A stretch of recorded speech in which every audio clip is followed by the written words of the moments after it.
Hello everyone, आप देख रहे हैं मैथ्स विद राकेश छोकर। दोस्तों, आज हम करने वाले हैं एचटेट टीजीटी मैथ 2024 के मैथ का जो आपका सेक्शन है उसका डिटेल सॉल्यूशन। आपको पहले बता दूं, मैंने अब तक एचटेट टीजीटी मैथ के पिछले 5 साल के प्रीवियस ईयर पेपर ऑलरेडी पढ़ा रखे हैं। अगर आप किसी भी टीचिंग एग्जाम की तैयारी कर रहे हैं, एचटेट, आपका सीटेट, आपका रीट या फिर NVS, KVS, EMRS, TGT, PGT, सभी के लिए मेरे चैनल पर डेडिकेटेडली मैथ पढ़ाया जाता है।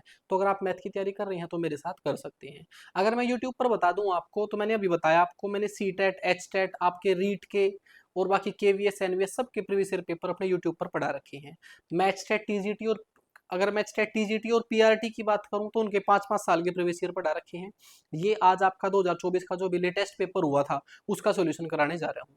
साथ में एक चीज और बता दूं, अगर आप दिसंबर में एच टेट देना चाह रहे हैं तो जरूरी है कि आप अभी से तैयारी शुरू कर दें। 2 से 3 महीने आपको लगते हैं एक बार मैथ को ढंग से पढ़ने के लिए।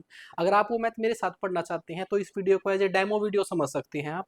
जैसे इस वीडियो को कंप्लीट देखेंगे तो उसके बाद आप डिसाइड कर सकते हैं कि मैथ अगर आप मेरे साथ सीखना चाहते हैं तो मेरा ऐप है मैथ्स विद राकेश छोकर के नाम से, और मेरी वेबसाइट भी है mathswithrakeshchoker.com के नाम से। आप वहां पर जाकर ये 2 बैच एक बार देख सकते हैं। एक बैच है आपका संकल्प 2.0 जो टीजीटी के लिए है, उसमें कंप्लीट सिलेबस एक बार मैंने ऑलरेडी डाल रखा है। साथ में 10 प्रैक्टिस सेट डाल रखे हैं विद वीडियो सॉल्यूशन। साथ में लेटेस्ट क्लास भी उसमें आएंगी, यानी कि 2 बार सिलेबस हो जाएगा आपका। उसके बाद अगर मैं तेजस बैच की बात करता हूं तो पीजीटी मैथ के लिए बनाया गया है। उसमें आपका, अगर आप तेजस बैच पर परचेज करते हैं तो उसमें आपकी टीजीटी की भी तैयारी हो जाएगी। अगर आप टीजीटी और पीजीटी दोनों की तैयारी करना चाहते हैं तो इस अकेले कोर्स से कर सकते हैं। ठीक है, बस ये बेसिक सी बात बताना चाह रहा था आपको। आइए शुरू करते हैं। सबसे पहले जो भी क्वेश्चन है बिल्कुल सीरीज में ही है। ठीक है, मुझे पढ़ाने का मेरा एक थोड़ा सा अजीब तरीका है, मैं थोड़ा डिटेल से बताता हूँ, वीडियो थोड़ी लंबी होगी। बस आप ध्यान से समझे, चीजें आपको बहुत बेहतर तरीके से समझ आएंगी। जो आपके सामने क्वेश्चन है वो मेंसुरेशन का है। क्वेश्चन में दिया गया है, how many spherical bullets can be made out of solid cube of lead whose as measures 44 centimetre each, bullet being 4 centimetre in diameter. आपको ये बताया गया है कि आपके पास एक क्यूब है, एक गन है, जिसकी भुजा जो है वो 44 सेंटीमीटर है। उसको पिघलाकर छोटी छोटी बुलेट्स बनानी है, और वो जो बुलेट बनानी है वो आपको गोलाकार बनानी है। और उसमें जो उस गोलाकार आपका बुलेट का साइज होगा, उसका डायमीटर जो होगा वो 4 सेंटीमीटर होगा। आपसे पूछा गया है कि कितनी बुलेट बनाई जा सकती है। एक बात आप ध्यान देंगे, जब एक आकृति को पिघलाकर दूसरी आकृति बनाई जाती है तो आप ध्यान देंगे वहां पर आपसे 2 क्वेश्चन पूछे जा सकते हैं। एक तो ये कि इस बड़ी आकृति को पिघलाकर छोटी आकृति बनाई जा रही है वो कितनी बनाई जाएगी। अगर आपको नंबर ऑफ बुलेट पता करनी है तो आपने क्या करना है, जो आपकी बड़ी आकृति है जिसको पिघलाया गया है उसका वॉल्यूम ऊपर रखो, जो छोटी आकृति है उसका एक का वॉल्यूम नीचे रखो, तो आपकी नंबर ऑफ बुलेट्स या नंबर ऑफ आइटम्स निकल के आ जाएंगे। कई बार इसमें एक और क्वेश्चन दिया जाता है, आपको बड़ी आकृति की विमाएं दे दी जाती हैं और छोटी की पूछ ली जाती हैं। तो आप हमेशा ध्यान रखेंगे, अगर एक एक आकृति को पिघलाकर दूसरी आकृति बनाई गई है तो आप ध्यान रखेंगे दोनों का वॉल्यूम बराबर होता है। बस यही तरीका लगाना है, इसमें एक क्वेश्चन आपको मिल जाता है। तो मैं ऊपर लिखूंगा वॉल्यूम ऑफ क्यूब, और नीचे लिखेंगे वॉल्यूम ऑफ स्फेयर। आप स्फेयर भी लिख सकते हैं और स्पेरिकल बुलेट भी लिख सकते हैं, कोई फर्क नहीं पड़ेगा। वो तो सिर्फ समझने की बात है, हमारा तो एमसीक्यूज आता है। क्यूब का वॉल्यूम कैसे निकलता है, घन का आयतन कैसे निकलता है, भुजा गुणा भुजा गुणा भुजा। तो ये हो जाएगा 44 गुणा 44 गुणा 44 डिवाइड में एक गोले का आयतन। गोले का आयतन निकलता है, अलग लिख देता हूं, वहां पर डायरेक्ट वैल्यू पुट कर देंगे, 4/3 पाई आर क्यूब। ये आपका गोले का वॉल्यूम है, वो यहाँ पे रख रहा हूं मैं। 4 3 उधर चला जाएगा, पाई का मान होता है आपका 22, 7 उधर चला जाएगा। और आपकी त्रिज्या, गोले की त्रिज्या, बुलेट की त्रिज्या कितनी होगी, व्यास का आधा 2 सेंटीमीटर। क्यूब है तो 3 बार लिखेंगे। इसको काटो, आपका आंसर आ जाएगा। आइए इसको काट के देखते हैं। सबसे पहले 22 दूनी 44, उसके बाद 4 से इसको काटा 11, इसको 4 से काटा 11, 11 11 121, 3 7 21, 21 गुणा 21 441, 4 कैरी 2541 बुलेट बनेगी, और ये आपका आंसर है। ठीक है जी, आई होप तरीका आपको समझ आया होगा। कुछ नहीं है, बेसिक बात है।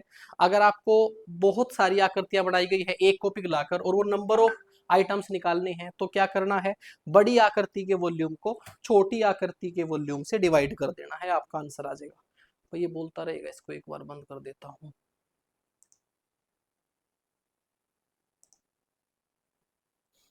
चलिए आगे चलते हैं। अगला क्वेश्चन है P Q R together can complete A work in 30 days.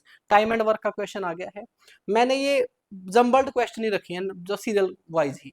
आपको ये बताया गया है कि पी क्यू आर 3 पर्सन है और तीनों ने मिलकर काम को 30 दिन में किया है।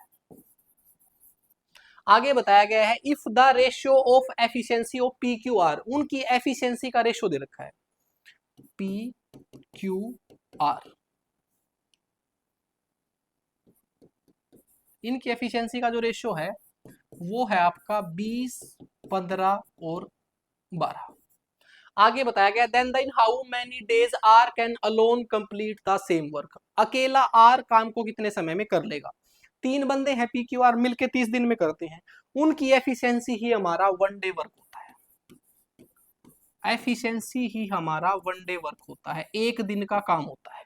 तो आप ऐसे समझेंगे पी क्यू आर तीनों मिलकर काम को 30 दिन में करते हैं और अगर उनसे एक दिन में काम कराया जाए तो पी 20 यूनिट कर देगा, Q 15 यूनिट कर देगा और R 12 यूनिट कर देगा। मैंने रेशो को हटाकर 1 यूनिट मान लिया और डायरेक्ट ये मान लिया P 20 यूनिट काम करता है, Q 15 और R 12। तो अगर मुझे टोटल वर्क निकालना हो तो टोटल वर्क निकलता है आपका, कैसे निकलेगा, वो तीनों मिलकर एक दिन में कितना काम करते हैं, तीनों को जोड़ दिया मैंने, तीनों को जोड़ा तो 47 आ गया। अगर वो तीनों मिलकर काम करे तो एक दिन में 47 यूनिट करेंगे और वो 30 दिन तक एक साथ काम करते हैं। तो ये मेरा टोटल वर्क आ गया है, काटने की जरूरत नहीं है, ऐसे कैसे रख लो इसको। अब आपसे पूछा है कि आर अकेला काम को कितने दिन में करेगा। टोटल काम कितना है जो आर से कराना है, वो कराना है ये। आर एक दिन में कितना काम करता है, आर एक दिन में 12 यूनिट काम करता है, 12 से इसको भाग कर दो आंसर आ जाएगा। 6 से काट दिया, 6 2 12, 6 5 30, 7 5 35, 4 5 20 और 3 23, इतने दिनों में, सॉरी नीचे 2 है भाई, ये लीजिए चेक कर लीजिए कौन सा है, ये आपका आंसर आ गया है।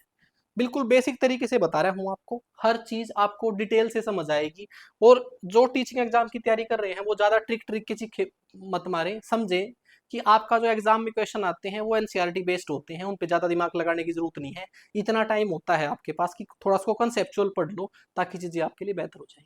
यहाँ पर बस ये सिंपलीफिकेशन का क्वेश्चन है, बस इसको हल करना है। ऐसा क्वेश्चन कभी भी आपके सामने नजर आता है कि एक दो वैल्यू को बार बार रिपीट कर रखा है, प्लस में माइनस में डिवाइड में, तो उनको कुछ एज्यूम कर लिया करो। मैंने एक बार समझने के लिए √5 को a मान लिया, √3 को b मान लिया। इससे क्या होगा, इससे आपको पता चल जाएगा कि यहाँ पर कौन सा फार्मूला यूज करने से आंसर जल्दी आ जाएगा। बस अभी इनकी जगह वैल्यू पुट कर दी मैंने, जहां पर √5 था वहां पर a रख दिया, जहां पर √3 था वहां पर b रख दिया।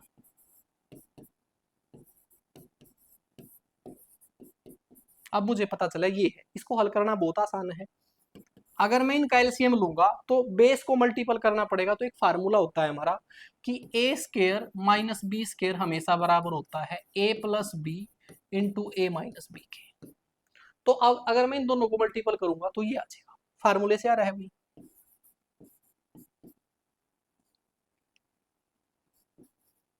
आगे क्या होगा आपको पता है, इसको इसके साथ मल्टीपल करते हैं तो ये a प्लस बी का स्केयर हो जाएगा, इसको इसके साथ मल्टीपल करते हैं a माइनस बी इसका स्केयर हो गया। अब ये भी हमारा एक फार्मूला है, a प्लस बी का whole square plus a minus B का होल स्केयर हमेशा बराबर होता है 2 into A square plus B square, और नीचे ये मैंने क्या किया, मुझे √5 √3 हल करने में टाइम लगता, उनको ए बी मानकर इसको पूरा सोल्व कर लिया। अब क्या करेंगे, अब वो वैल्यू दोबारा पुट कर देंगे इसमें, 2 इंटू ए है मेरा √5 का स्केयर करेंगे तो 5 आ जाएगा, बी है मेरा √3 का स्केयर करेंगे 3 आ जाएगा, नीचे भी ऐसे होगा 5 माइनस 3, 5 माइनस 3 2 होगा, 2 से 2 कैंसिल हो गया, आपका आंसर 8 आ गया है। ये लीजिए, ये आपका आंसर है। ठीक है जी, एक चीज बता दूं आपको मैथ के बारे में, एक चीज आप हमेशा ध्यान रखें, चीजें अगर आपको कॉन्सेप्चुअल समझ आ जाए बहुत अच्छे तरीके से तो फिर कोई कष्ट नहीं है, चीजें आप आराम से कर सकते हो। और मेरा तरीका ऐसा ही है, आप यूट्यूब पर दुनिया भर की वीडियोस देख सकते हैं, मेरी करीबन करीब 450 के आसपास मेरे यूट्यूब चैनल पर वीडियो पड़ी है, सारी नॉलेज की ही पड़ी हुई है, कोई बकवास नहीं है। आप प्लेलिस्ट सेक्शन पर जाओगे एचटेट के लिए आपको पूरी प्लेलिस्ट मिल जाएगी। अगर आप कोर्स भी परचेज नहीं करना चाहते तो यूट्यूब से भी अच्छा खासा मटेरियल पढ़ सकते हैं। अब ये है आपका रूट दो कैसा नंबर है। अगर सिर्फ मुझे आंसर ही बताना है तो मैं बोल सकता हूँ कि ये इरेशनल नंबर है, लेकिन इसके थोड़ा सा अगर इसका बेसिक बताऊँ आपको तो आप हमेशा ध्यान रखेंगे, मैं नंबर्स को दो कैटेगरी में डाल सकता हूँ। एक रियल नंबर को, रियल नंबर जिसको हम वास्तविक संख्या बोलते हैं, मैं उसको दो पार्ट में डिवाइड कर सकता हूँ। एक रैशनल नंबर जिसको परिमेय संख्या बोलते हैं, और एक इरेशनल नंबर जिसको हिंदी में अपरिमेय संख्या बोलते हैं। ये लीजिए, ठीक है। जो रैशनल नंबर होता है उसको पी बाई क्यू की फॉर्म में लिखा जा सकता है, और पी और क्यू दोनों इंटीजर होते हैं, और क्यू कभी भी जीरो के बराबर नहीं हो सकता। ऐसे नंबर जिनको पी बाई क्यू की फॉर्म में लिखा जा सकता है और वो इंटीजर हो दोनों, ये दोनों कैसे नंबर होने चाहिए, इंटीजर होने चाहिए। इंटीजर को हिंदी में क्या बोलते हैं, पूर्णांक बोलते हैं भाई। पी और क्यू पूर्णांक होने चाहिए, और नीचे वाला जीरो क्यों होना चाहिए, अनडिफाइंड फॉर्म बन जाएगी। जिसको मैं पी बाई क्यू की फॉर्म में नहीं लिख सकता वो नंबर आपके इरेशनल नंबर होते हैं। अगर इस तरीके से इस क्वेश्चन को मैं हैंडल करूं तो ये आपका रूट टू, इसके डिवाइड में मैं वन मान सकता हूं, तो क्या ये पी बाई क्यू की फॉर्म होगी है, जी हाँ ये पी बाई क्यू की फॉर्म होगी है। लेकिन दूसरा, क्या ये दोनों इंटीजर है, रूट दो आपका इंटीजर नहीं है, क्योंकि इंटीजर नहीं है तो इसका मतलब ये रैशनल नंबर नहीं है, इसको आप पी बाई क्यू की फॉर्म में नहीं लिख पा रहे, तो इसका मतलब ये इरेशनल नंबर है। एक तो ये तरीका हो गया, लेकिन एक और चीज बता देता हूँ क्योंकि आगे कई क्वेश्चन आएंगे इसके बारे में। एक दूसरी पहचान होती है डेसिमल एक्सपेंशन करके, किसी भी नंबर का अगर हम डेसिमल एक्सपेंशन करें,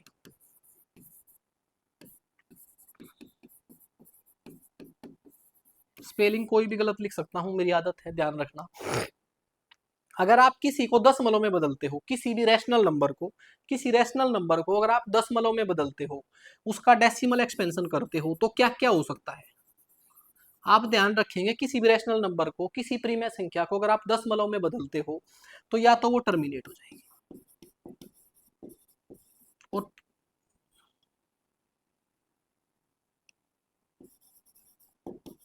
टर्मिनेट मतलब शांत दशमलव। अच्छा भाई, अब आप कहोगे कि मैं ये लिख लिख कर टाइम वेस्ट क्यों कर रहा हूँ, इसका कारण ये है कि मैं ये आपको जो पीडीएफ है, सॉल्व्ड पीडीएफ अपने टेलीग्राम चैनल पर डाल देता हूँ, ताकि आपको बहुत सारे नोट्स ना बनाने पड़े। आप अपना फोल्डर बना के अपने मोबाइल में, लैपटॉप में सेव कर सकते हैं। अब कुछ भी नोट करने की जरूरत नहीं है, बस एक अच्छे ढंग से बैठकर इस वीडियो को देख लीजिए, कंप्लीटली सारी चीजें आपको समझ आ जाएंगी।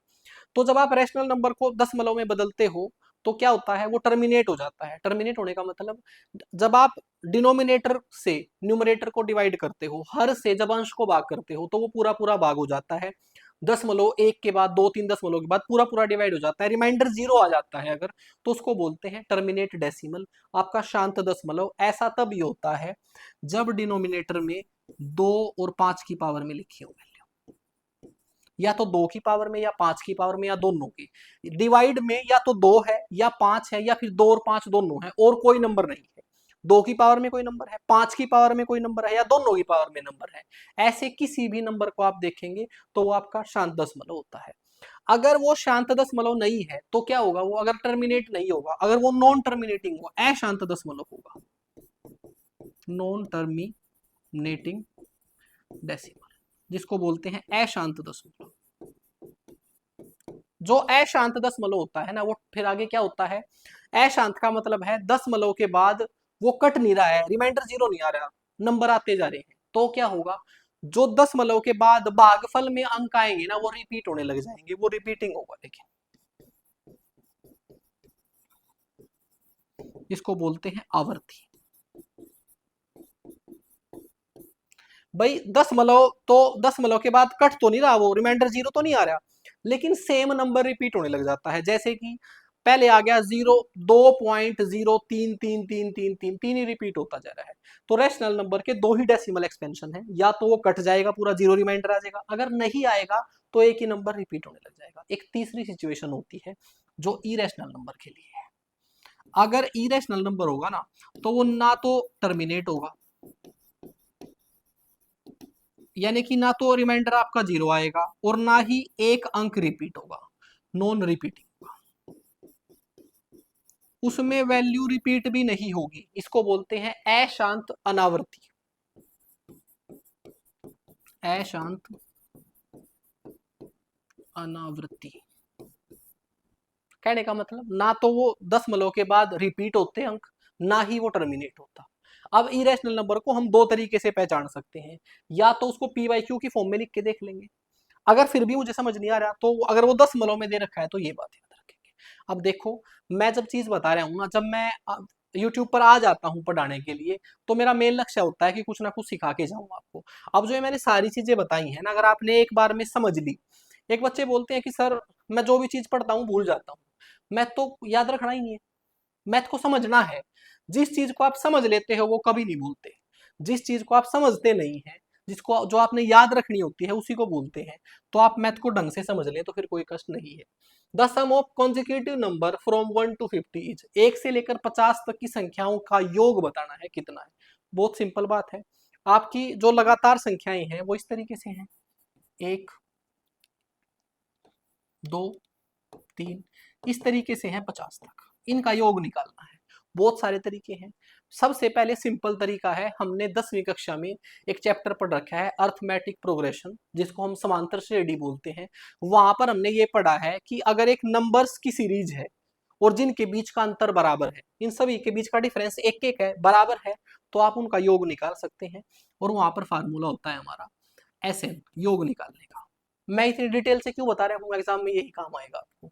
वो होता है आपका n/2 a+n। अगर आपको एक ऐसी सीरीज का सम निकालना है जिसके बीच का डिफरेंस बराबर है और वो फाइनाइट सीरीज है, तो इस तरीके से आप उसका सम निकाल सकते हैं। n का मतलब ये कितने पद हैं, ये 50 पद है भाई, ठीक है, 2 एज इट इज। a मतलब पहला पद, l मतलब आखिरी पद, ये आ गया 25 × 51, 25×5 125 और 2 127, 1275 आपका आंसर है। आप कहोगे कि सर इतना क्यों बता रहे हो, हमने ये पढ़ रखा है कि अगर आपकी एक से लेकर लगातार संख्याएं हैं, लगातार प्राकृत संख्याएं हैं, तो उनका योग निकालने का फार्मूला होता है n×n+1 डिवाइड बाई 2। आपने ये पढ़ रखा है कि sum of first n natural number, अगर आपको पहले n प्राकृत संख्याओं का योग निकालना है, पहली मतलब एक से स्टार्ट होनी चाहिए वो, तो हम डायरेक्ट फार्मूला लगाते हैं, वो जितनी संख्याएं हैं उस संख्या में एक जोड़ा और 2 से भाग कर दिया। ये आपको टीचर ने ट्रिक बता रखी है, वो यहां से आई है। n/2, a का मतलब आपका एक, क्योंकि हमेशा जब प्राकृत संख्याएं एक से स्टार्ट होंगी तो आपका a का मान तो एक ही रहेगा, और n है आपका आखिरी पद, और आखिरी पद जो है ना वो हमेशा क्या होता है, वो n होता है। भाई ये संख्याएं कितनी है, 50, आखिरी पद भी क्या है 50, तो l का मान यहाँ n होता है। ये इस तरीके से ये फार्मूला बना है, जिसको आप ट्रिक ट्रिक करके चिल्लाते हो वो एक्चुअल में यहीं से इसी से आया है। बस हमने क्या किया, ये बाकी सारे स्टेप उड़ाए, ये आखिरी बात याद कर ली, ठीक है। गड़बड़ कहाँ होगी, ये लो, गड़बड़ यहां हो जाएगी। इन संख्याओं का योग निकाल लो, 10 से लेकर 50 तक की संख्याओं का योग निकाल लो, तब ये काम नहीं आएगा, फिर तब यही काम आएगा। तो ऐसा तरीका सीख लो जो हर जगह लगता हो, ये हर जगह लग जाएगा, ठीक है। चलिए जी आगे चलते हैं। In a circle of radius 21 centimeter, an arc subtends an angle of 60 degree at the center, the length of the arc। आपका क्वेश्चन इसको मेंसुरेशन का बोल सकते हैं। मेंसुरेशन का क्वेश्चन है जिसमें आपसे बताया गया है कि आपका एक सर्कल है, एक आर्क जो है, एक चाप, आर्क को बोलते हैं एक चाप, ये जो सर्कल है इसकी रेडियस जो है, त्रिज्या जो है वो 21 सेंटीमीटर है। In a circle of radius 21 centimetre, ये एक वृत्त है 21 सेंटीमीटर त्रिज्या का। इसकी एक आर्क, इसकी एक चाप मान के चलिए ये चाप, चाप मतलब ये हिस्सा, इसको चाप बोलते हैं, इंग्लिश में इसको आर्क बोलते हैं। ये चाप जो है, an arc subtends an angle of 60 degree at the centre, ये आर्क जो है ना सेंटर पर, केंद्र पर एक एंगल बनाती है 60 डिग्री का, ऐसा बोला जा रहा है। फिर आगे बोला गया है the length of the arc, इस आर्क की लंबाई निकालो, इस आर्क की, व्हाइट वाली आर्क की लंबाई निकालो। अब इसके लिए नए नए फार्मूले ट्रिक याद करने की जरूरत नहीं है, कुछ हमने बेसिक चीजें सीख रखी हैं। पहला, अगर कोई सर्कल है उसका एरिया निकालना है तो हमारा फार्मूला होता है पाई आर स्क्वायर, ठीक है। और अगर हमें उसकी सरकमफ्रेंस निकालनी है, जिसको हिंदी में परिधि बोलते हैं, इसकी सारी बाउंड्री की लंबाई निकालनी हो इस सर्कल की, उसको हम परिधि या सरकमफ्रेंस बोलते हैं, वो निकलती है 2 पाई आर। ये हमें याद होगा। अब हम क्या करेंगे, 2 पाई आर अगर मैं करूं तो पूरे सर्कल का, यानी कि 360 डिग्री का, ये पूरा सर्कल की बाउंड्री कितनी है, 360 डिग्री की है, 360 डिग्री की जो आपकी टोटल सरकमफ्रेंस है, परिधि है, उसकी लंबाई आ जाएगी। इससे पूरे सर्कल का जो बाउंड्री है उसकी लंबाई आ जाएगी 360 डिग्री की। अगर मैं इसको 360 से भाग कर दूं, अगर मैं इसको पूरी परिधि को 360 से भाग कर दूं तो 1 डिग्री पर, 1 डिग्री की चाप जितनी बढ़ेगी, फर्ज करो ये 1 डिग्री है, ये इसकी जितनी चाप बढ़ेगी उसकी लंबाई निकल जाएगी। लेकिन मैंने 1 डिग्री की नहीं निकालनी, मैंने 60 डिग्री की निकालनी है, 60 से इसको गुणा कर दूं। एक एक नियम लगाया मैंने, मैं ऐसे बोल सकता हूं, इसको ऐसे लिख सकता हूं भाई, 360 डिग्री की अगर टोटल चाप निकालनी हो, टोटल बाउंड्री निकालनी हो, तो फार्मूला रहेगा 2 पाई आर। अगर 1 डिग्री की चाप की लंबाई निकालनी हो तो 2 पाई आर बटे में 360, और अगर 60 डिग्री की निकालनी हो तो गुणा में 60 हो जाएगा। इसको बोलते हैं यूनिटरी मेथड, हमने 5th क्लास में सीख रखा है, बस वही यूज किया। ये लीजिए, अब इस तरीके से निकल गया आपका लेंथ ऑफ आर्क। ये लीजिए, आपको होगी सर ये ऐसे क्यों लिख रहे हो, बस दोबारा यही बात बता रहा हूं आपको, मैथ को आप थोड़ा ढंग से सीख लो, लिखना कैसे है, क्वेश्चन कैसे करने हैं, कब डिस्क्रिप्टिव पेपर आने लग जाए पता नहीं चलेगा आपको। चलिए, इसको इससे डिवाइड कर दिया, 1/6 आ गया है। दो ऐसे कैसे, पाई का मान बच्चा बच्चा जानता है 22/7 होता है, आर हमारी 21 है, 21 दूनी 42, 42 से 42 कट गया है, 22 सेंटीमीटर आपकी आर की लंबाई आ गई है। ये आपका आंसर है। आई होप आपको समझ आया होगा। इतनी डिटेलिंग अगर आप सीख लेते हो तो फिर आपके एग्जाम में कैसा भी क्वेश्चन आ जाए कोई कष्ट नहीं है। मेंसुरेशन का क्वेश्चन है, the diameter of a right circular cone, एक आपका लंब वृत्तीय शंकु है। कोन क्या होता है, शंकु। आइए एक बार शंकु के दर्शन कर लेते हैं। ऐसा होता है शंकु जी, एक आपका लंब वृत्तीय शंकु है जिसका जो डायामीटर है ना, डायामीटर मतलब, डायामीटर हमेशा व्यास वृत्त का होता है, डायामीटर एक सर्कल का होता है, व्यास आपका एक सर्कल का होता है, नीचे एक सर्कल बना होता है, इस सर्कल का ये डायमीटर जो है वो आपका 8 सेंटीमीटर है। अगर मैं इसको हाफ कर दूं, यानी कि इसका वृत्त का केंद्र निकालकर इसको कंसीडर करूं, सिर्फ इसको कंसीडर करूं, तो ये इसकी त्रिज्या हो जाएगी, जिसको मैं आर से डिनोट कर सकता हूं, जो कि आपकी 4 सेंटीमीटर हो जाएगी, क्योंकि आपकी त्रिज्या जो है व्यास का आधा होती है, डायामीटर का हाफ रेडियस होती है हमारी। और इस सेंटर को अगर इस ऊपर वाले पॉइंट से मिला दूं तो ये आपकी हाइट होती है। कोण में 3 चीजें होती हैं शंकु में, एक नीचे वृत्त होता है तो वृत्त की आपकी एक त्रिज्या होती है, एक इसकी ऊंचाई होती है, एक इसकी तिर्यक ऊंचाई होती है, एल स्लैंट लेंथ, 3 चीजें होती हैं। अब आपसे बताया गया है कि its volume is 48 cubic pi, 48 pi cubic बोलना चाहिए वैसे। आगे पूछा गया आपसे इसकी हाइट निकालिए। मेंसुरेशन में एक बात कंठस्थ कर लीजिए, जब आपको ये बोला जाता है कि इस आकृति का वॉल्यूम इतना है, इस आकृति का एरिया इतना है, उसकी रेडियस या हाइट निकालो। तब आपने क्या करना है, जो आपके पास एरिया या वॉल्यूम दे रखा है उसके फार्मूले के बराबर कर दो उसको। बस मैं ये लिखूंगा, volume of cone. Volume of cone, volume कैसे निकलता है? अब इसको मैंने एक वीडियो बना रखी है मेरे यूट्यूब चैनल पर, जिसका नाम है कि मेंसुरेशन के सारे 2D और 3D के फार्मूले कैसे याद किए जाएं, और वो याद में रटा नहीं रखी है, समझा रखी है कि इसका फार्मूला कैसे बना है। अब यहाँ बता के आपका टाइम वेस्ट नहीं कर रहा हूँ, उस वीडियो को एक बार जरूर देख लेना। मेंसुरेशन के सारे फार्मूले ऐसे हो जाएंगे। मैंने 3 वीडियो बना रखी हैं, वो सभी के लिए मस्ट वॉच है, सर्च करके देख लेना उनको। पहला, अलजेब्रा के सारे फार्मूले कैसे याद करने हैं।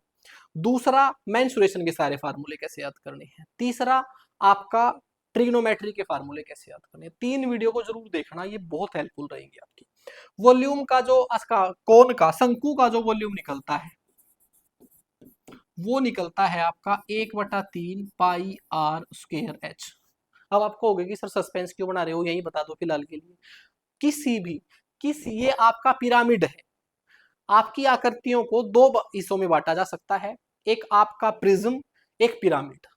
पिरामिड वो आकृतियां होती हैं जो ऊपर एक बिंदु पर खत्म होती हैं, नीचे एक आकृति से शुरू होती हैं, ऊपर एक बिंदु पर खत्म होती हैं, उनको हम पिरामिड बोलते हैं।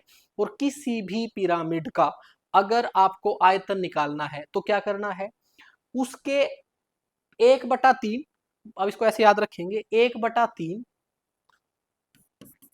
आधार का क्षेत्रफल, area of base multiple height, ये फार्मूला होता है।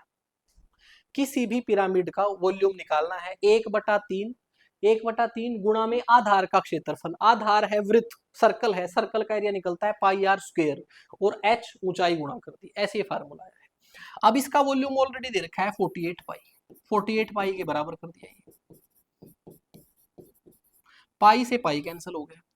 अब यहां पर इसका मान पुट कर दो, आर जो है मेरा 4 दे रखी थी, 4 गुणा 4, एच निकालनी थी 16 3 48, ये 3 इधर आ गया, 9 सेंटीमीटर आ गया आपका, ये लीजिए, ये आपका आंसर है। ठीक है जी, चलिए आगे चलते हैं। अगला क्वेश्चन है आपका, the radius and slant height of a cone are in the ratio 4:7 if its curved surface area is 792 square centimetre, what is its radius. आपका ये क्वेश्चन भी कोन का ही है, आइए कोन बना के एक बार फिर दिखा देता हूं आपको। ये आपका कोन है, इसमें मैंने बताया था आपकी 3 चीजें होती हैं, एक आपकी हाइट होती है, एक आपकी रेडियस होती है, और एक आपकी ये हाइट, ये रेडियस, और ये आपकी स्लैंट हाइट। ठीक है, इसमें से क्या क्या दे रखा है आपको, रेडियस का और स्लैंट हाइट का रेशियो दे रखा है। अगर रेशियो दे रखा है उसके साथ एक्स लगा के ओरिजिनल वैल्यू मान लो। मैंने ये मान लिया, रेडियस मेरी 4x है, स्लैंट हाइट मेरी 7x है। ठीक है जी, उसके बाद आपने इसकी रेडियस निकालनी है, आपने इसकी रेडियस निकालनी है, इसकी ओरिजिनल वैल्यू निकालनी है, और आपसे कर्व्ड सरफेस एरिया दे रखा है। कर्व्ड सरफेस एरिया, जिसको हिंदी में बोलते हैं वक्र पृष्ठीय क्षेत्रफल, दे रखा है। वक्र पृष्ठ क्षेत्रफल कैसे निकलता है शंकु का, वो निकलता है पाई आर एल। अब ये फार्मूला कैसे बना है, ये फार्मूला बना है, कोई भी पिरामिड हो उसका कर्व्ड सरफेस एरिया निकालने का फार्मूला होता है 1/2 multiple perimeter of base, perimeter of base multiple slant height. इस तरीके से किसी भी आपका कोई भी पिरामिड हो उसका आप कर्व्ड सरफेस एरिया निकाल सकते हो। 1/2 पेरीमीटर ऑफ बेस, आपके वृत्त का परिधि वो निकलेगी 2 पाई आर, एच एल हमारी एल ही होती है, तो 2 से 2 कट गया, पाई आर एल। इस तरीके से फार्मूला बना है। अगर आप ऐसे फार्मूले बना लोगे तो सारे याद हो जाएंगे। ये 2 चीजें इसलिए बताई हैं ताकि आपका इंटरेस्ट डेवलप हो, वो वीडियो आप देख लें। अब ये ऑलरेडी दे रखा है 792 सेंटीमीटर स्क्वायर, पाई का मान 22/7 होता है, आर हमारी है 4x, एल हमारा है 7x। ये लीजिए, कर लो इसको हल भाई। 7 से 7 कैंसिल हो गया है, 22 से काट लो, 22 3 66, 22 छिका 132, 4 से काटा 9 आ गया। 9 सेंटीमीटर स्क्वायर बराबर एक्स स्क्वायर, दोनों तरफ क्यू स्क्वायर रूट कर दिया, 3 सेंटीमीटर आ गया आपका एक्स। एक्स की वैल्यू 3 सेंटीमीटर आ गई, वो यहाँ रख दो। ये 12 सेंटीमीटर है, ये 21 सेंटीमीटर है। आपसे रेडियस पूछी थी, ऑप्शन नहीं लिए मैंने भाई, शायद सॉरी भाई, 12 सेंटीमीटर, ये लो, इसी को बना देते हैं। ठीक है, चलिए आगे चलते हैं। The factors of this polynomial, इस पोलिनोमियल के, इस बहुपद के आपको गुणनखंड पता करने हैं। बहुत जबरदस्त तरीका बताता हूं जो हर जगह आपके काम आएगा। अगर क्वेश्चन एमसीक्यू का है तो एक बात आप ध्यान रखेंगे, कोई भी हमारा पोलिनोमियल होता है उसमें लास्ट में एक कांस्टेंट टर्म होती है, एक आपका अचर भाग होता है। ये क्या है आपको पता है, आपका पोलिनोमियल क्या है, बहुपद क्या है, आपके चर और अचर का संयोग, कांस्टेंट और वेरिएबल का कॉम्बिनेशन, उसको हम बोलते हैं आपका पोलिनोमियल। और उसमें एक और भी कंडीशन होती है कि जो आपका वेरिएबल है ना, जो आपका चर है, जो उसमें एक्स वाई जेड है, उसकी पावर हमेशा होल नंबर में होनी चाहिए। अब यहाँ पर इसकी पावर होल नंबर में ही है, 3 भी एक होल नंबर है, 1 भी एक होल नंबर है आपका। तो ये आपका एक पोलिनोमियल है। इसको अगर मैं थोड़ा और कैटेगराइज करूं तो ये क्यूबिक पोलिनोमियल है, जिसको हम त्रिघात बहुपद बोलते हैं, क्योंकि इसमें जो आपका वेरिएबल है उसकी डिग्री 3 है, जो आपका चर है उसकी अधिकतम पावर 3 है, इसलिए इसको हम त्रिघात बहुपद बोलते हैं। हमारा द्विघात भी होता है, आपका बाई क्वाड्रेटिक भी होता है जिसकी पावर 4 होती है, और उससे ज्यादा वालों को हम हायर डिग्री आपके पोलिनोमियल्स बोलते हैं। अब अगर आपने इसके गुणनखंड पता करने हैं, इसके फैक्टर पता करने हैं, तो आप हमेशा ध्यान रखेंगे जो इसका कांस्टेंट पार्ट है उसको फैक्टराइज कर लो। 6 की फैक्टर लिखो। फैक्टर वो संख्याएं होती हैं जो इसको पूरा पूरा भाग करें। 6 को पूरा पूरा भाग करने वाली इस संख्या के फैक्टर हो जाएंगे, गुणनखंड हो जाएंगे, और वो हो जाएंगे आपके 1 2 3 या फिर 6 ही हो जाएगा। यहां पर फैक्टर माइनस वाले भी लेने, ध्यान रखेंगे।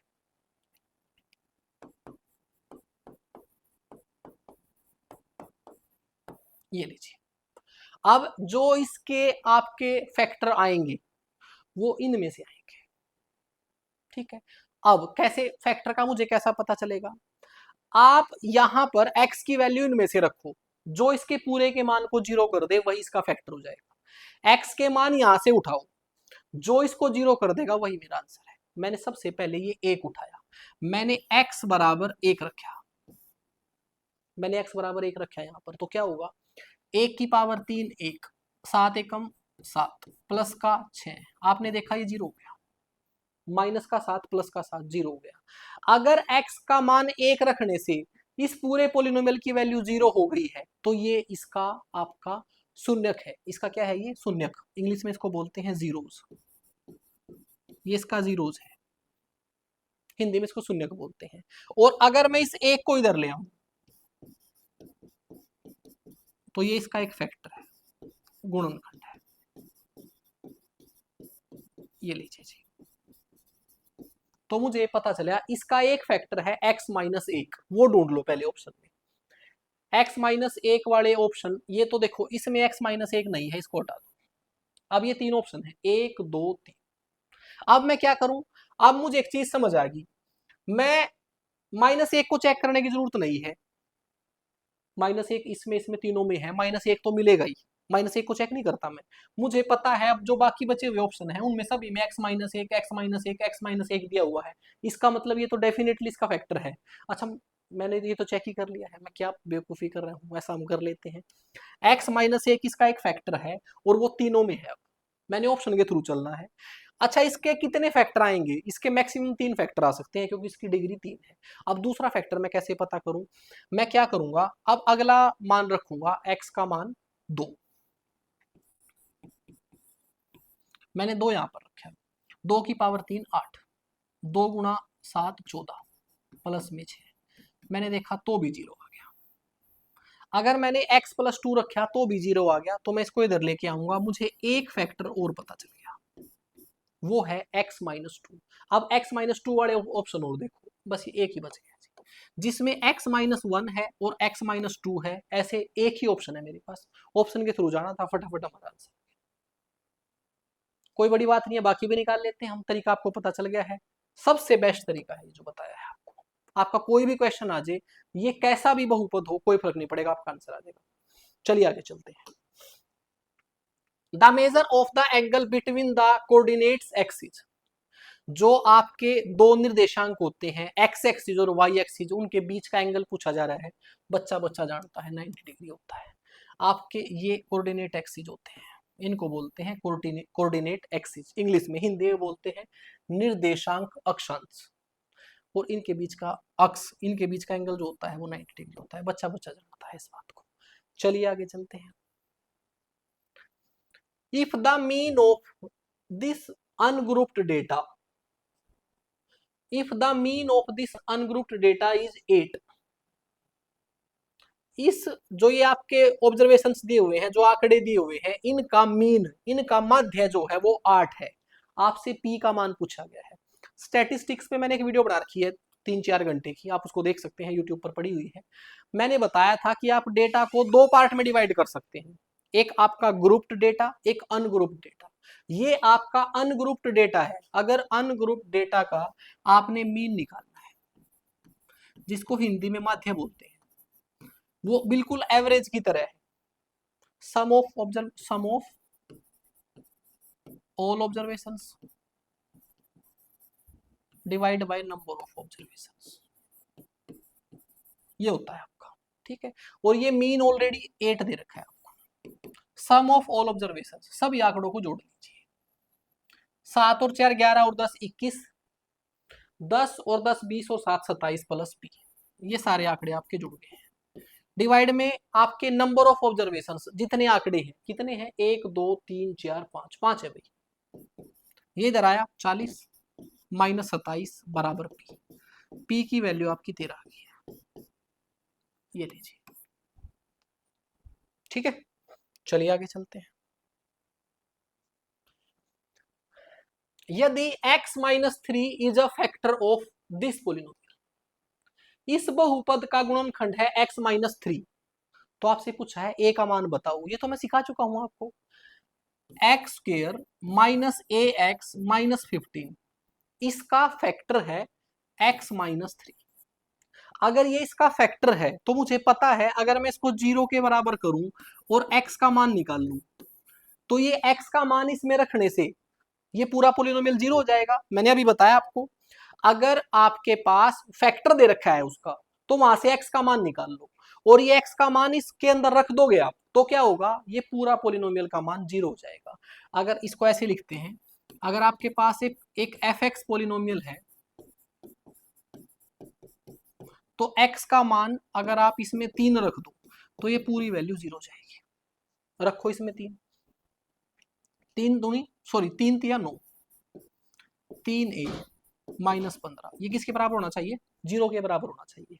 ये मैंने 3a उधर लेके चला गया, इसमें से घटा तो माइनस का 6 बराबर 3a, a की वैल्यू -2 आ गई है।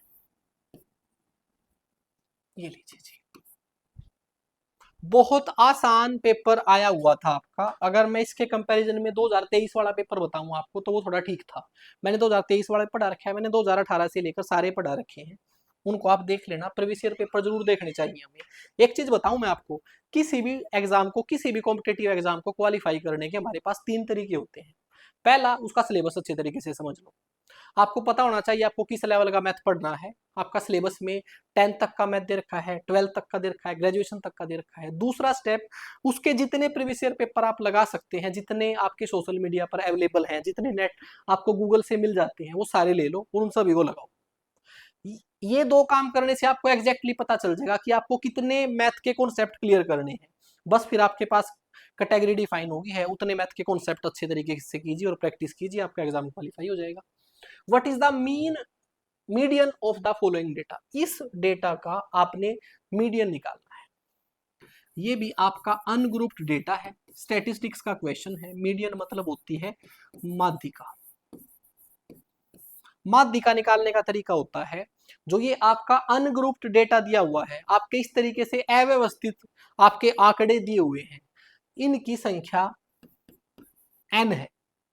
n की अब दो पॉसिबिलिटी हो सकती है, या तो n इवन होगा या n ओड होगा। इवन मतलब सम, ओड मतलब विषम। अगर ये आंकड़े विषम हो, अगर ये आंकड़े विषम हो तो आपने कुछ नहीं करना, जो यहां पर विषम अंक आ गया है n, उसको 2 से डिवाइड कर दो। अब जैसे ही आप 2 से डिवाइड करोगे, क्योंकि वो विषम संख्या है तो वो 2 से पूरी पूरी भाग नहीं होगी, वो समथिंग डेसिमल में आ जाएगी, कुछ k पॉइंट समथिंग आ जाएगी, k पॉइंट समथिंग आ जाएगी। उस अब वो जो भी नंबर आया है ना, उससे अगला नंबर आपका मीडियन होगा। यहाँ पर 5.6 आ गया है तो इसको पूरा कर दो, 6 कर दो बस, पांचवा नहीं, छठा नंबर, छठा नंबर आपका माध्यिका होगा। यहाँ पर क्या होगा, अगर वो इवन होगा तो क्या दिक्कत हो जाएगी, इसको मैंने लिखना चाहिए, शायद आगे आपके काम आ जाएगा, नोट्स मिल जाएंगे आपको। यहाँ पर वैल्यू डेसिमल में होगी, ठीक है। अब यहाँ पर जो डेसिमल में वैल्यू आएगी वो m आएगी, डेसिमल में है ये, इससे अगला इंटीजर ले लो आप, नेक्स्ट इंटीजर। अब ये जो बारी भरकम शब्द हैं ये आपको समझ नहीं आएंगे, वो तरीका बता दूंगा। यहाँ पर क्या होगा, यहाँ पर n एक इवन नंबर है, ये आंकड़े आपके 10 हैं 20 हैं, इस तरीके से इवन नंबर है, ये 2 से पूरा पूरा भाग हो जाएगा। ये 2 से पूरा पूरा भाग होके इसने m दिया, तो आपने क्या करना है, mवा नंबर, mवा नंबर जो है आपका और m+1 अगला नंबर है, इन दो नंबर का एवरेज आपका आंसर होगा। जो मैंने बताया है एक बार के लिए आपको कंफ्यूजिंग लग गया होगा, अब आपको साधारण भाषा में बताता हूं कैसे है। आपके जितने आंकड़े दिए हुए हैं, अनग्रुप्ड जो आपके ऑब्जर्वेशंस दिए हुए हैं, सबसे पहले उनको आपने लगाना है बढ़ते क्रम में, आरोही क्रम में। किस में लगाना है, आरोही क्रम में लगाना है, जिसको हम बोलते हैं असेंडिंग ऑर्डर, बढ़ते क्रम में। बढ़ते क्रम में का मतलब क्या है, इसमें सबसे छोटी संख्या देखूंगा मैं कितनी है, सबसे छोटी संख्या है 20, फिर 20 से बड़ी, 20 से बड़ी है 22, 22 से बड़ी 23, 23 से बड़ी 25, 25 से बड़ा 26, 26 से बड़ा 28, 28 से बड़ा 31, 31 से बड़ा 32, 32 से बड़ा 34, 34 से बड़ा 35। जब आप इसको इस तरीके से बढ़ते क्रम में लगा लो, फिर इनको गिन लो एक बार, 1 2 3 4 5 6 7 8 9 10, 10 आंकड़े हैं आपके, इनको भी गिन लो भाई, छूट ना गया हो कोई। 1 2 3 4 5 6 7 8 9 10, 10 आंकड़े हैं, इसका मतलब n का मान इवन है। अगर n का मान इवन है तो आपकी माध्यिका होती है इनमें बीच वाली संख्या, इन आंकड़ों में जो बीच वाली संख्या है वो आपकी माध्यिका होती है। अब बीच वाली संख्या कौन सी निकलेगी, मैंने इससे इसको काट दिया, एक एक काटते चले जाओ, बीच वाली संख्या निकाल लो। अब बीच में तो दो संख्या आ गई, अगर बीच में दो संख्या आ गई तो इनका एवरेज निकाल दो, इनका एवरेज आ जाएगा 27, और ये आपका आंसर है। अब कहोगे सर ये क्या लिखा था, फिर ये महाभारत क्या थी, ये महाभारत ये थी अगर ये आंकड़े 50 होते, अगर ये आंकड़े 50 होते तो 50 लिखते क्या। फिर तरीका क्या है, फिर तरीका ये है, ये जितने आंकड़े हैं, ये आंकड़े थे मेरे 10, इसको 2 से भाग कर दो, 10 को 2 से भाग किया 5 आ गया है, तो इसमें पांचवा नंबर और छठा नंबर, इनका एवरेज निकाल दो। अब ये पांचवा नंबर है, ये छठा नंबर है, इनका एवरेज निकाल लिया मैंने, आंसर आ गया। अगर ये आंकड़े 9 होते, एक मिनट के लिए मैं इसको छोड़ रहा हूं, आपको समझाने के लिए बता रहा हूं, अगर आंकड़े 9 होते तो मैं क्या करता, अगर 9 आंकड़े होते तो मैं 9 को 2 से भाग करता, तो आंसर आता मेरा 4.5।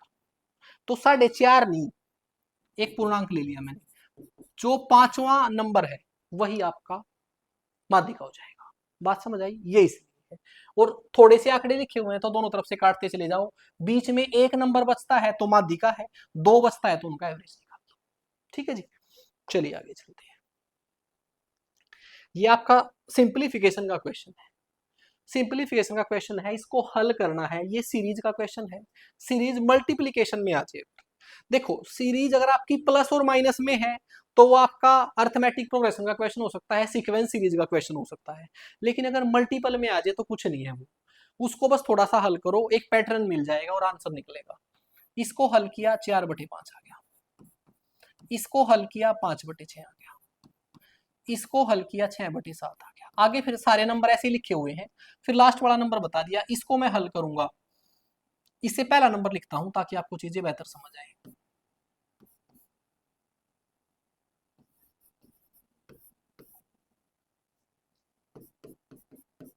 ये ऐसे खत्म होंगे।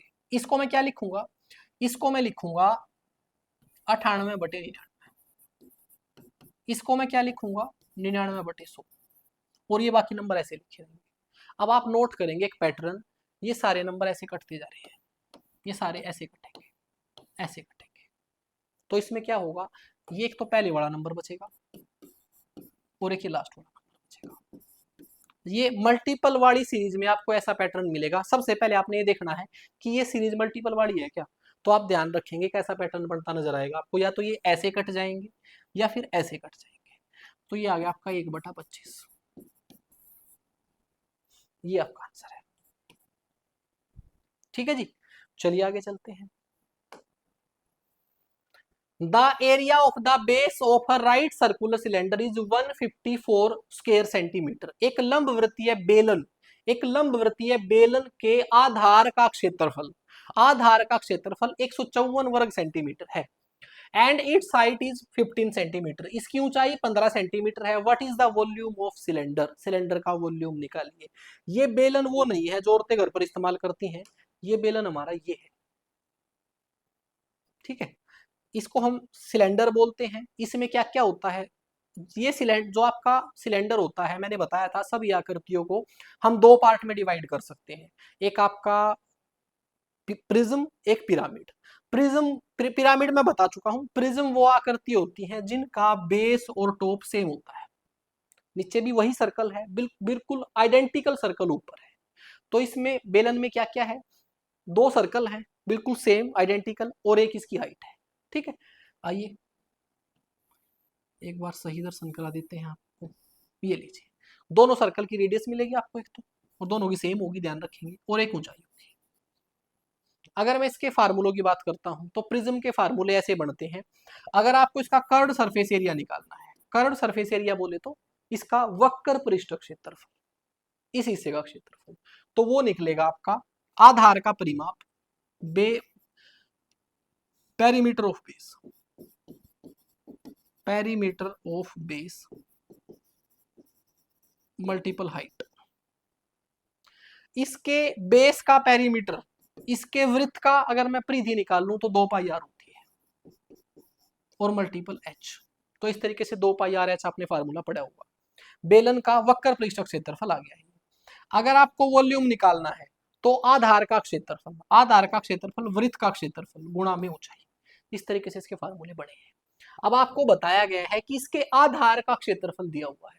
इसका आधार क्या है, इसका आधार तो वृत्त है, इसका आधार तो सर्कल है, सर्कल का एरिया दे रखा है, एरिया ऑफ बेस मतलब सर्कल का एरिया 154 वर्ग सेंटीमीटर। ठीक है जी, इसकी हाइट भी दे रखी है, किसकी, बेलन की, height of cylinder 15 centimetre, 15 centimetre. ये लीजिए जी, आपसे पूछा है कि इसका वॉल्यूम बताओ।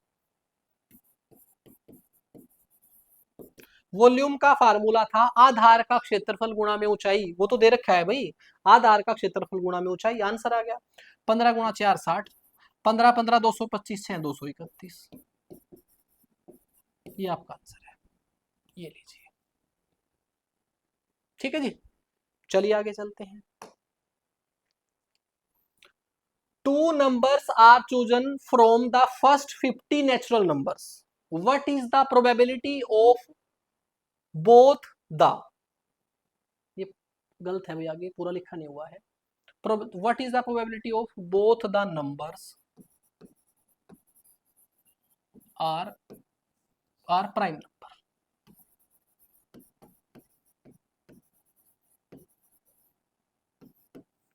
वो ये कह रहा है कि आपकी 1 से लेकर 50 तक प्राकृत संख्याएं हैं, नेचुरल नंबर्स हैं। अगर उनमें से 2 नंबर चूज किए जाते हैं रैंडमली, तो वो 2 नंबर आपके प्राइम नंबर हो, उसकी प्रोबेबिलिटी निकालिए, उसकी प्रायिकता निकालिए कि वो दोनों नंबर आपकी अभाज्य संख्याएं हैं। बहुत अच्छा क्वेश्चन है, आइए इसको समझते हैं। सबसे पहले हमारी प्रोबेबिलिटी निकलती कैसे है?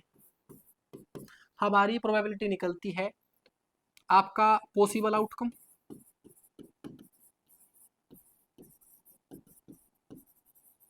Divide by total outcomes. Hindi में इसका नाम है, ऊपर होता है हमारे संभावित परिणाम, नीचे होता है टोटल परिणाम। अब ये संभावित परिणाम और टोटल परिणाम क्या है? सबसे पहले आपके टोटल आउटकम का मतलब ये है कि मैं इन 50 संख्याओं में से 2 संख्याएं कितने तरीके से ले सकता हूं।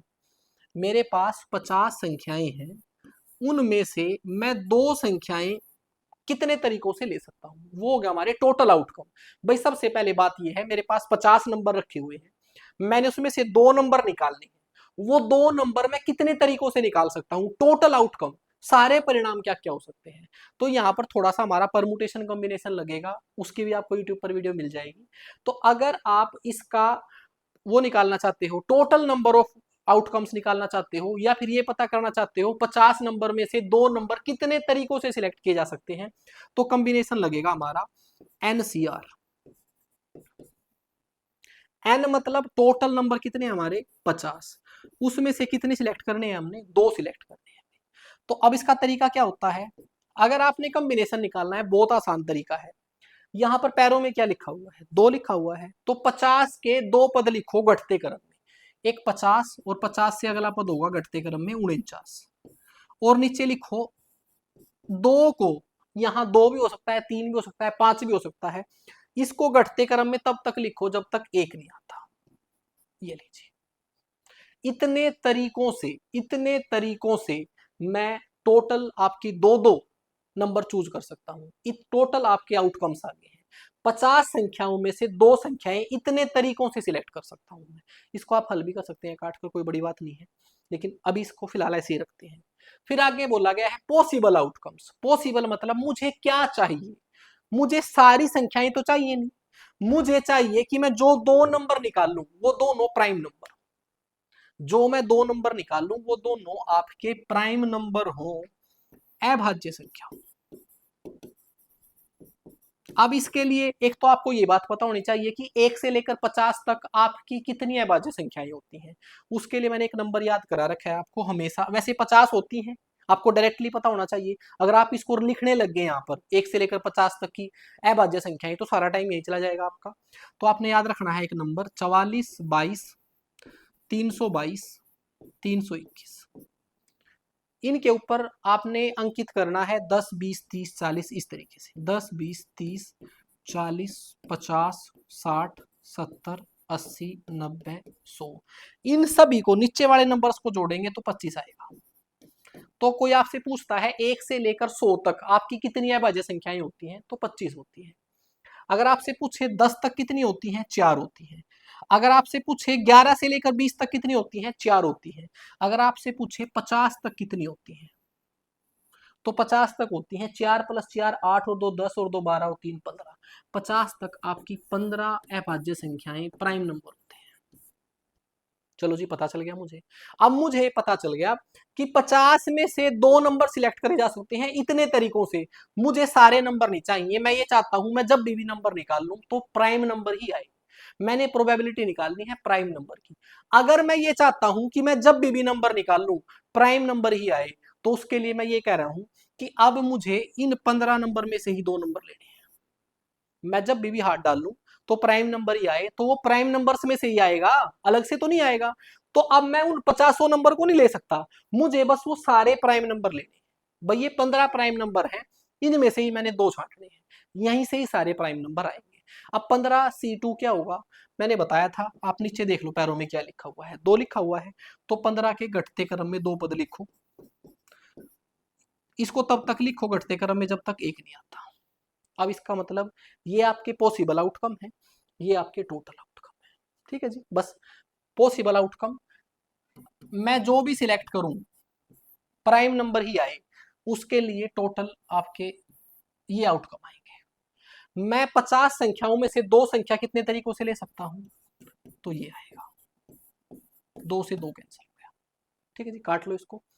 7 दूनी 14, 7 7 49, 2 से इसको काटा 25, 5 5 25, 5 3 15, ये आ गया आपका 3/35। ये आंसर बहुत सारे बच्चों ने निकाला होगा, लेकिन ये ऑप्शन में मैच नहीं कर रहा है। अच्छा, इस क्वेश्चन को देखकर एक बार के लिए मैंने भी सोचा कि भाई ये ऐसे कैसे हो गया, आंसर मैच नहीं कर रहा। ऐसा तो नहीं कि गलत क्वेश्चन है, बिल्कुल ठीक है। इसने क्या किया, इसने ऐसा किया, इसका एक इक्विवेलेंट फ्रैक्शन ले ली, समतुल्य समतुल्य भिन्न ले ली। क्या किया, दोनों को 7 से मल्टीपल कर दिया।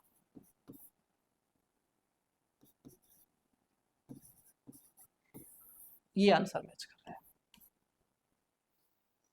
भाई, ये दोनों सेम ही है, अलग नहीं है।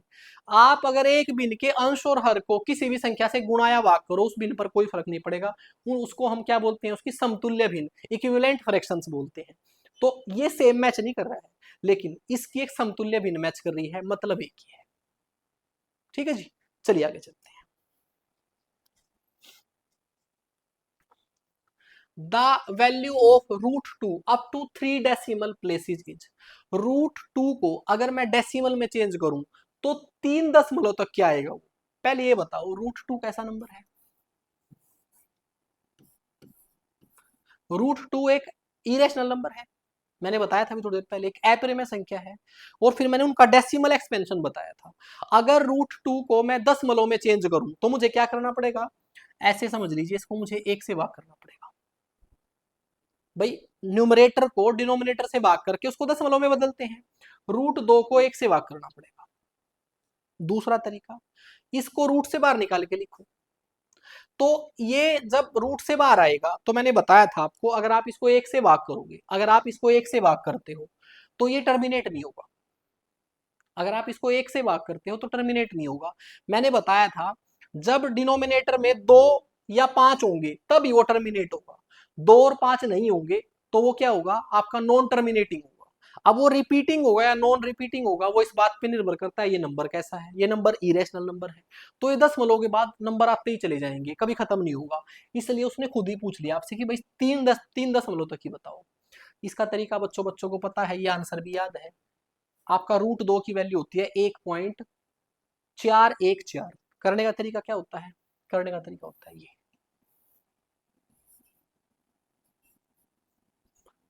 √2 को, इसका मैं क्या कर रहा हूं, कुछ नहीं कर रहा हूं, बस इसको, इसका स्क्वायर रूट निकाल रहा हूं, इसका स्क्वायर रूट निकाल रहा हूं। कैसे निकालते हैं, लॉन्ग डिवीजन से निकालते हैं। सबसे पहले मैंने क्या किया, इसकी टेबल चलाई, पहली टेबल चलती है स्क्वायर में, 1 1 जा 1। अब आप इसको ऐसा भी समझ सकते हैं, मैंने 1 से भाग किया, 1 1 जा 1, ये आ गया आपका 1। फिर उसके बाद क्या हुआ, फिर यहां पर दशमलव लगाकर 2 जीरो लगा लीजिए और इन दोनों को उतार लीजिए, क्योंकि यहाँ पर दो अंकों के जोड़े उतरते हैं। वैसे नॉर्मली भाग में 1 जीरो उतरती है, यहाँ पर 2 उतरती है। उसका तरीका ये होता है, इससे डबल अंक यहाँ पर ले लो, उसकी टेबल चलाओ। अब 2 की टेबल चलाओ 10 तक, 2 चौके 8, 2 पंजे 10, 5 पे ज्यादा हो जाएगी। हमने यहाँ 10 लगाया, ऊपर भी लगाना पड़ेगा, 24 चौके 96। बस आगे सिंपल भाग करनी है, डेसिमल लगा रखा है, फिर 2 जीरो उतार लो। 1.4 जिसके साथ मैच कर रहा है वो आंसर है। अभी तक ये 3 आ रहे हैं। फिर मैंने क्या करना है, इसका डबल लिखना है। 14 का डबल होता है 28। अब 28 दूनी 56, तो 2 पे तो ज्यादा हो जाएगा, 1 पे टेबल चलेगी, वो यहां भी लिख दिया और यहां भी लिख दिया। अब देखो, जिसमें 1 4 1 आ रहा है, अब भी ऑप्शन मैच कर रहे हैं। अब क्या किया जाए, अब इसमें 2 जीरो फिर उतारे जाएंगे, इसका डबल किया जाएगा। अब देखो टेबल कितने पे चलेगी, भाई मुझे पता है इस पर टेबल चलेगी ज्यादा से ज्यादा, सबसे बड़ा नंबर 4 ही है, और 2 की टेबल यहां तक चलाओगे आप तो 2 6 की 12, आपको पता है इससे छोटा नंबर आएगा 6 से, लेकिन 2 या 3 नहीं आएगा, कम से कम 4 तो आएगा ही। तो ये आंसर है। आप डायरेक्टली 4 पर टेबल चला के इसको लिख भी सकते हो, और ये आपको याद भी होगा, बस मैंने बता दिया है कि ऐसे नंबर का स्क्वायर रूट निकाल लेते हैं। ट्रिग्नोमेट्री का क्वेश्चन है, if secant theta minus cosecant theta equal to 0 है, तो आपसे पूछा है secant theta plus cosecant theta. ये भी क्वेश्चन बहुत सारे बच्चों ने गलत किया होगा। सबसे पहले आप ध्यान रखेंगे, अगर ये दे रखा है कि secant theta minus cosecant theta equal to 0 है, तो ये इक्वेशन है, इसको मैं उधर लेके जा सकता हूं। Sec theta equal to cosec theta आ गया। ऐसा कब हो सकता है? सेक थीटा और कोसेक थीटा एक ही कंडीशन पर बराबर हो सकते हैं, अगर थीटा 45 है। अगर थीटा 45 डिग्री है उस पर दोनों बराबर होते हैं। साइन और कोस भी आपको पता है 45 डिग्री पर बराबर होते हैं, ये दोनों उसके रेसिप्रोकली हैं। अगर ये बराबर आ गए हैं तो इट मीन्स ये जो यहाँ पर एंगल है वो 45 डिग्री है। एंगल निकल के आ गया मेरा। अब क्वेश्चन में क्या बच गया? आपसे पूछा है sec theta plus cosec theta. अब थीटा की वैल्यू मैंने ऑलरेडी निकाल दी है, 45 डिग्री है। सेक 45 की वैल्यू भी √2 होती है और इसकी वैल्यू भी √2 होती है, तो इनको जोड़ेंगे तो 2√2 आ जाएगा। ये आपका आंसर है। बहुत ज्यादा बच्चों ने इसका आंसर 0 लगाया होगा। ठीक है, चलिए आगे चलते हैं।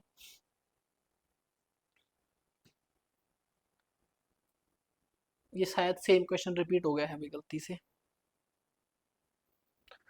अच्छा, ये मैं अलजेब्रा में कई बार पढ़ाता हूँ, हो सकता है ये क्वेश्चन आपके लिए सबसे मुश्किल रहा हो, लेकिन मैं सब समझता हूँ कि अगर किसी स्टूडेंट ने मेरे से पढ़ रखा था और तब ये इस क्वेश्चन में गया होगा तो जल्दी देखते ही निकाल लिया होगा उसने।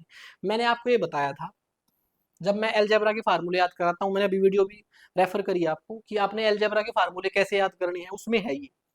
अगर आपके पास एक बाइनोमियल है, बाइनोमियल क्या होता है? एक ऐसा आपका पोलिनोमियल जिसमें दो ही पद है, ऐसे बाइनोमियल है और इनके बीच माइनस लगी हुई है और इसके ऊपर पावर है m, और ये m जो है एक इवन नंबर है। ये कंडीशन है। पोलिनोमियल आपका बाइनोमियल होना चाहिए। बाइनोमियल मतलब दो पद ही है, दो ही पद होने चाहिए उसमें। दूसरा, उनके बीच माइनस होनी चाहिए। तीसरा, उनके ऊपर एक पावर होनी चाहिए और पावर इवन होनी चाहिए। तो हम उसका एक्सपेंशन कैसे कर सकते हैं? उसके हम बाइनोमियल थ्योरम में पढ़ते हैं। इसका एक्सपेंशन हम ऐसे कर सकते हैं, सबसे छोटा इवन नंबर 2 हो सकता है। सबसे छोटा इवन नंबर 2 है, तो हम क्या करेंगे? तो हमें ये करना है, इसकी जो पावर है उसका आधा करके लिखो। इसकी पावर का आधा किया, और हमेशा प्लस में लिखना है। ध्यान रखेंगे, हमेशा प्लस में लिखना है। मैंने इसकी पावर को आधा करके लिखा। ए और बी को तो प्लस में लिख दिया और इसकी पावर को आधा कर दिया। 2 की पावर 1 होती है। क्या अब इसकी पावर ओड आ गई है, विषम आ गई है? अगर विषम आ गई है तो इसको एक बार माइनस में लिख दो, और ये आपने फार्मूला पढ़ा होगा, कोई खास बात नहीं। इसको प्रूव भी करते हैं। ये फार्मूला आपने पढ़ रखा है कि A square minus B square equal to A plus B into A minus B. यहां तक सब ठीक चल रहा था, ये आपको याद भी था। लेकिन अगर मैं पावर 4 कर दूं,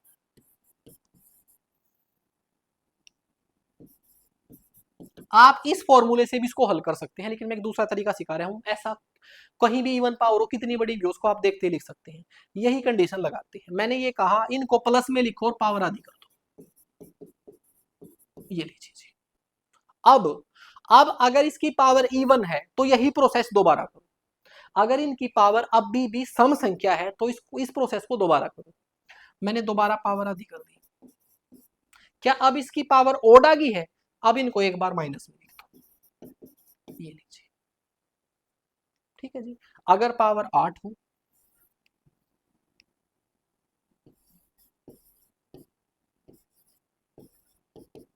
तो क्या करना है? सेम प्रोसेस वही रहेगा। पहले इसकी पावर आधी कर दी, देखा पावर क्या इवन अभी भी, दोबारा फिर पावर आधी करी,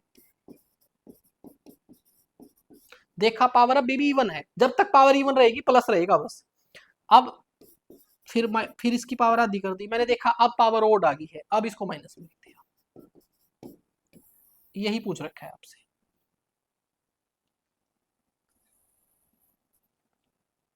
इसको पहले सबसे बड़ी पावर को देखेंगे।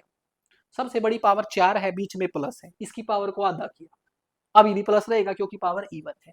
फिर इसका आधा किया, अब पावर ओड आ गई है, इसको एक बार माइनस में लिख देंगे। तो ध्यान रखेंगे आंसर इसका, इसकी पावर डबल और बीच में माइनस। ये लीजिए, इससे आसान तरीका इस क्वेश्चन का हो नहीं सकता। मैंने इसीलिए बोला था, जो मेरे से पढ़ के गया होगा उसने डायरेक्ट देखते ही आंसर लगाया होगा इसका। If theta is an acute angle, theta एक न्यून कोण है। ठीक है, और आपसे बताया गया है कि टेन थीटा और कोट थीटा का सम जो है वो 2 के बराबर है। आपसे पूछा है 10 की पावर 5 थीटा प्लस कोट की पावर 10 थीटा किसके बराबर होगा।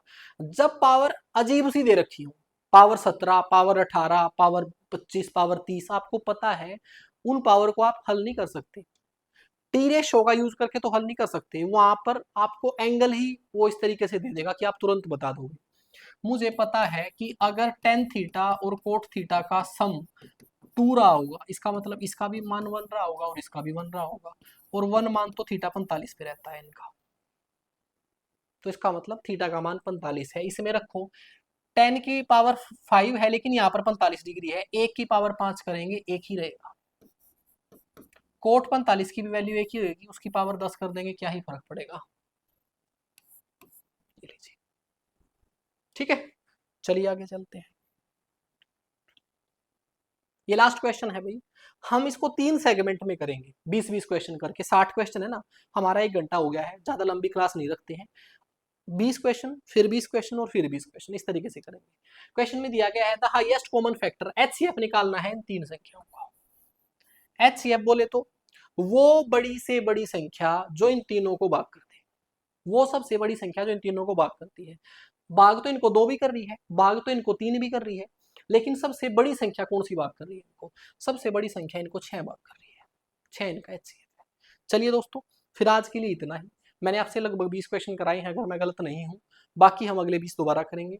अगर मेरा पढ़ाने का तरीका अच्छा लगा है तो एक अच्छा सा कमेंट कर सकते हैं आप, अपने दोस्तों के साथ शेयर कर सकते हैं इस सेशन को, ताकि अगर कोई एचटेट टीजीटी मैथ या पीजीटी मैथ की तैयारी कर रहा है तो प्रीवियस ईयर जरूर लगा ले। और अगर मेरा पढ़ाने का तरीका ठीक लगा है तो आप मेरे कोर्स को ज्वाइन कर सकते हैं। ऐप है मेरा मैथ्स विद राकेश छोकर, आप वेबसाइट से भी इसी कोर्स को अवेल कर सकते हैं, लैपटॉप में और मोबाइल में, और वहां पर भी आपको डेमो क्लास भी मिल जाएंगी, जैसा आप कंफर्टेबल फील करें। थैंक यू दोस्तों।